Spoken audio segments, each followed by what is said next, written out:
ஒரு பணக்கார காதல் ஜோடி கடலின் நடுவே ஜாலியா கப்பல்ல போயிட்டு இருந்தாங்க. திடீர்னு அந்த பெண் நிலை தடுமாறி கடலுக்குள்ள விழுந்துட்டா.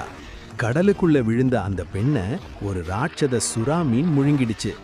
இத பார்த்த கடல் கன்னிகள் அந்த சுறாவை பிடிச்சு தங்களது மன்னர்கிட்ட கொண்டு போனாங்க.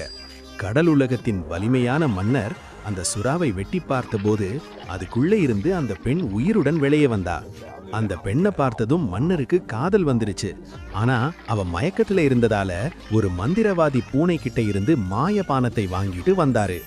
மன்னர் கொடுத்த அந்த சக்தி வாய்ந்த பானத்தை குடிச்சதும் அந்த பெண் ஒரு அழகான கடல் கன்னியா மாறி மன்னரை திருமணம் செஞ்சுக்கிட்டா. வெளியே உலகத்துல அந்த பெண்ணோட காதலன் அவ இறந்துட்டான்னு நினைச்சு வேறொரு பெண்ணோட சேர்ந்து அந்த பெண்ணோட தங்க கட்டிகளையும் பணத்தையும் திருடிட்டான். மேலே உலகத்துல அவங்க சந்தோஷமா இருக்கும்போது கீழே கடல் உலகத்துல மன்னரும் அந்த பெண்ணும் மகிழ்ச்சியா உணவு சாப்பிட்டுட்டு இருந்தாங்க. அப்போ அந்த பெண் தன் பழைய காதலன் செஞ்ச துரோகத்தை நினைச்சு அழுது மன்னர்கிட்ட சொன்னா. மன்னருக்கு பயங்கர கோபம் வந்துருச்சு.